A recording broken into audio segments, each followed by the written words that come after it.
front row. Yes. Okay. Anybody else? What big number did you have to explain? Yeah. I had a really big number that I was unable to explain. Oh, yeah, sure. What was it? I don't remember, but it was this big long string of numbers. Oh, yeah. That I stumbled over for way longer than I ought. Yeah. Okay. Blake. Yep. Earlier this year, we ran a case about the Federal Reserve, and so I didn't do it myself. Spencer, whenever he talked about the number of $16 trillion that they gave out in secret loans, he would always say that it would, if you put it in $1 bills, it would go to the moon and back 5 times. Excellent. Excellent. Yes. So Spencer would explain the national. What was it? Federal Reserve giving out secret loans. How many trillion? $16 trillion worth of secret loans, and he said it would, if you were to lay these dollars end to end, it would go to the moon and back, several times, however many times. Right. So that's always a fun way to explain. In a debate round, the last thing you want to do is just be rattling off statistics, because as human beings, we don't just function mathematically, right? We need something to hang our hat on with that big number, so that we can really relate to it. So here's some ideas of how to make a big number relatable. Here's one about foreign aid. You might be addressing this in Middle East policy this year. Foreign aid is a big part of our Middle East policy. So you're trying to explain to the judge how little it really costs us to do foreign aid. So you could say, Judge, for the same cost of every American buying one latte per day, we could feed hundreds of thousands of people in the Middle East. This is a small price to pay for some people that need our help. And that's a way you can make that big number relatable to the judge. Okay, here's another thing, just kind of random, but here's another statistic. It says you're 300 times more likely to die by hitting a deer while driving than you are to die of a shark attack. All right, so that's just another way. Comparison. If you have a number that people maybe are more familiar with, like driving and hitting a deer, you say, look, Judge, you're not afraid to go in the ocean. It's more likely that you're going to die hitting a deer in your car than you are. So please, just enjoy the beach. All right, so here is the dollars end to end here, okay? So that if you think the deficit is no big deal, you can see that the dollars in our debt ceiling would reach to the sun and back twice, or encircle the earth 39 times. So that's how high our debt ceiling is. That's the limit that we've given ourselves. And you would say to the judge, this is really out of control. We need to bring this under control. So any way that you can take a number and apply it to something in real life, something that you can touch, something that you can feel, something that the judge has probably experienced before, like a latte or a dollar bill, that's going to help your judge think, oh man, that's a really big number. Oh, that's not that bad of a number. All right. So here's a fun little exercise. If you notice in that success acronym, one of the things in there was simple, right? We talked about that. One was unexpected. One was concrete. You may be saying, what does concrete mean? Well, I'm just going to get to that, but I want you guys to see before we do that concrete concepts are really easier to understand. And when I say concrete, I mean things that you can touch, feel, experience in real life. So if you guys get your pencils out, this is a fun little exercise. We do this every year, and it's just kind of fun. All right. Okay, everybody ready? Okay, so when I say go, I want you to write down as many things in the world that are white.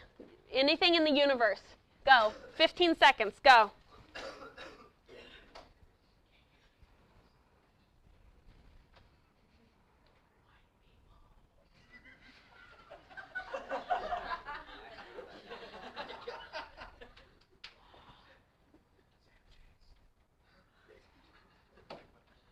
Okay, time is up. Time is up. All right. Now I want you to count how many things you wrote down and hold up however many things you wrote down. Okay. 7, 9. Okay, we're averaging about 8 or 9. Yep, good. Okay. All right, we're not done. Go to the next one here. Okay, now write as many things that are white in your refrigerator. Go. 15 seconds.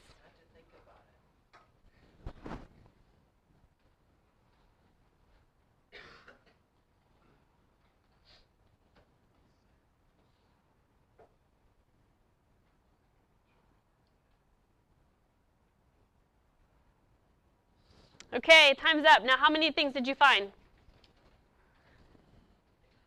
7, 6, 7, 7, 7, 6. Okay, you guys were supposed to find as many in your fridge as you were in the universe. Okay, so maybe we need to go grocery shopping later. Okay, but the idea is that when you think of a refrigerator or you think of something concrete, it jogs your memory and it helps you categorize things and it helps you remember things. So if you explain to the judge a big number in terms of something really concrete, they're going to remember that quip about the latte or that thing about dollars stretching to the sun and back twice. That's what your judge is going to remember, because that's how we as humans operate. We're not robots. We actually have other aspects of our brain, not just that list of arguments that you see a lot of debaters doing. So as you're trying to be persuasive, you've got to tap into those other aspects of human communication. Yeah? When you discuss like the examples of like the national debt, which would like go to the like sun and back twice. Right. When you're in the middle of a debate round and you're trying to come up with an example like that to help the judge like solidify what you're talking about, and you don't have that statistic, how would you go about creating something like that to help the judge realize what you're saying without? Right. If you're trying to come up with it on the spot, you would do something like, you know that your average Starbucks drink is $4 or $5, right? Okay, so then you bring a calculator, or you all have your phones, right? And you can do a quick calculation. Their plan is going to cost the same as every American buying one latte or something. So the statistics you need to know are, how many people are in the U.S. or how many people are going to be affected by your plan, how much is a latte, how much is a gallon of milk, things that people can relate to buying, and then you can tie that back in. So definitely, I would recommend bringing a calculator if you don't have a phone that does that. Okay. All right. Mother Teresa said, "If I look at the mass, I will never act. If I look at the one, I will." And what does she mean when she says that? She means that if she just looks at a blanket statement about the way things are in the world, she's less likely to be personally moved to action based on that. But if she hears a story, or if she meets one person and hears about what they're experiencing, she's very likely to change her life or to do something personally to help that person out.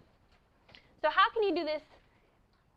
We're talking about simple here. It's okay. We're talking about simple, and then we'll get back to Mother Teresa. Sorry about that. So more analogies here. If you are trying to define this fruit, who knows what this is? Anybody? It's a pomelo. Yeah, I heard it over here. Right. So a debater might explain it like this. This might be your dictionary definition or your debater definition. A pomelo is a large citrus fruit. Its skin is thick and yellow-green colored. Inside the flesh can be yellow, pink, or peach. The flavor is sweet yet sour and tangy. All right? There's a lot of adjectives going on there, but it's not really a concrete concept, right?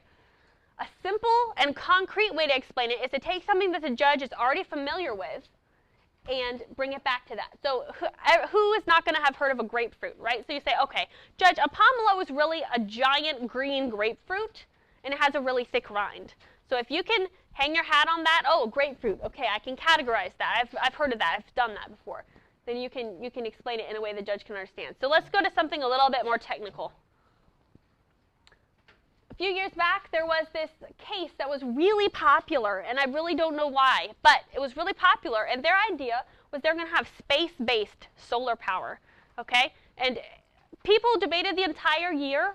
They debated this, and literally I had debaters tell me who were running this case. I said, what does your case do? Like, what does it really do?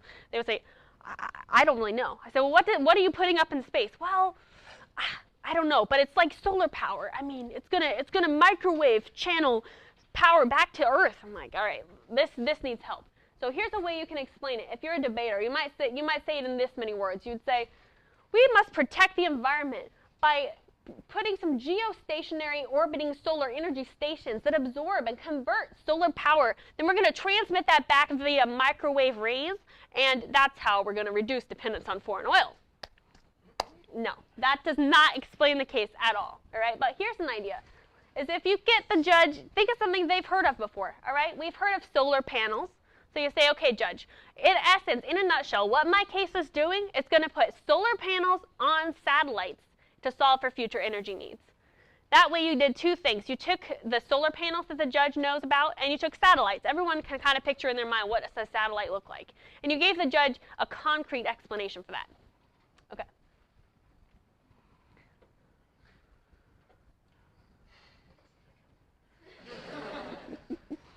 All right. Oh, sorry, I put too many jokes in here. Okay. What do women want? Someone who makes them laugh and makes them feel safe. Okay. So basically, all women want A clown ninja. All right. Okay, insert what I said about Mother Teresa right here. Sorry. Okay. All right, how to be emotional.